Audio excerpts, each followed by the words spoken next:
It is a big idea, a new world order. On ira ensemble vers ce nouvel ordre mondial.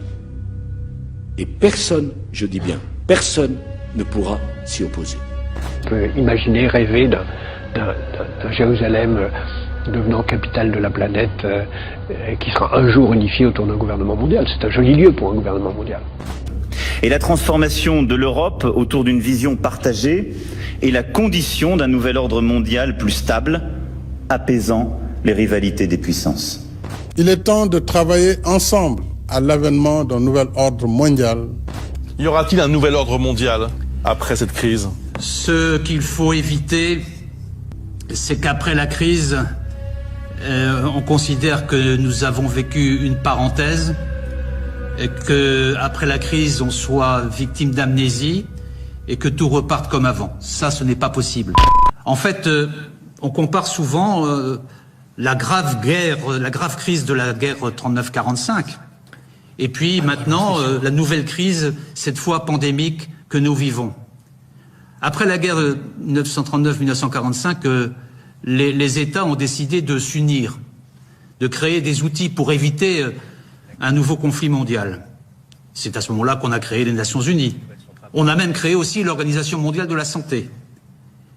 C'est à ce moment-là qu'on a lancé ce mot de multilatéralisme. Les États qui se mettent ensemble pour un ordre mondial. Et on a un peu oublié cette période. Et ces outils-là se sont dégradés au cours des dernières années. Et je pense que cette pandémie doit permettre un sursaut, doit permettre de revisiter, de refonder la relation que les États ont entre eux. Walter Hallstein a été le premier président de la Commission européenne de 1958 à 1967. Mais c'est un homme qui a une longue histoire. Walter Hallstein est né au début du XXe siècle. C'était un juriste allemand, un juriste nazi, qui a d'ailleurs été professeur et doyen à l'université de Rostock en 1936, après avoir montré patte blanche à toutes les autorités nazies. En 1938, lorsque Hitler s'est rendu en Italie, il est tombé d'accord avec Mussolini pour bâtir un projet de nouvelle Europe, das neues Europa, comme on dit en allemand. Au mois de juin 1938, Adolf Hitler a demandé à Walter Hallstein de préparer le projet de construction européenne. Ce projet d'ailleurs, cette nouvelle Europe qui a été vendue aux Français sous l'occupation et qui avait motivé notamment la grande exposition sur la France européenne qui a eu lieu en 1941 à Paris au Grand Palais, inaugurée par le représentant de Pétain d'un côté, par les autorités d'occupation nazie de l'autre côté. Walter Hallstein a été arrêté, il était officier nazi, il a été arrêté à la fin de la Seconde Guerre mondiale, après la bataille de Cherbourg. Et puis il a été repris et recyclé par les autorités américaines. En 1951, on le trouve dans l'entourage immédiat de Konrad Adenauer. Il devient d'ailleurs le secrétaire d'État aux Affaires étrangères du gouvernement de Konrad Adenauer en Allemagne. C'est lui qui va préparer le projet de Nouvelle Europe, la nouvelle Europe, à partir des plans qu'il avait préparés pour Hitler et Mussolini. C'est ce qui va donner le traité de Rome qu'il signera d'ailleurs le 25 mars 1957, à côté du chancelier d'Allemagne, Konrad Adenauer. Walter Hallstein a ensuite été le promoteur du plan Hallstein en 1965, qui prévoyait une Europe fédérale. C'est d'ailleurs exactement ce qui se passe en ce moment. Et c'est justement ce plan Hallstein qui avait motivé Charles de Gaulle, lorsque Charles de Gaulle avait dit stop, avait décidé de ne plus envoyer aucun représentant à la Commission européenne à Bruxelles, pratiquant ainsi la politique de la chaise vide. Parce que le président de la République française, le fondateur de la France libre, Charles de Gaulle, savait très bien à quoi s'en tenir sur Walter Hallstein, un nazi recyclé par les Américains pour détruire les nations d'Europe et les placer sous l'autorité d'un empire dictatorial.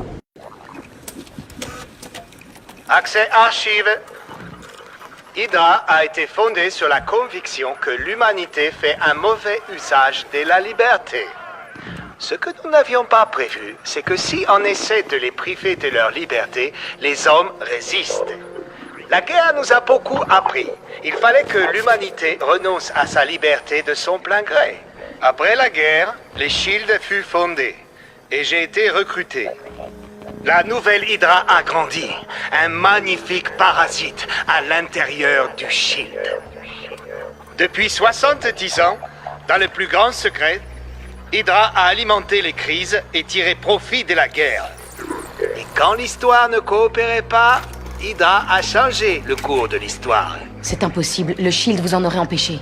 Les accidents, ça arrive.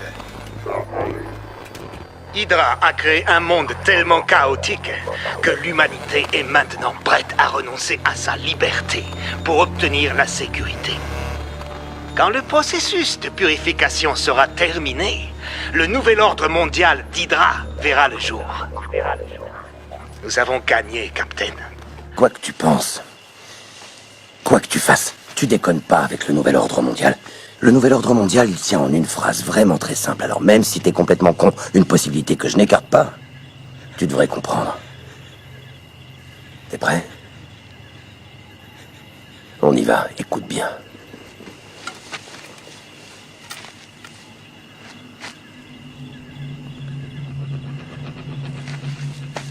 Donne-moi tout ce que t'as. Ou bien je te tue.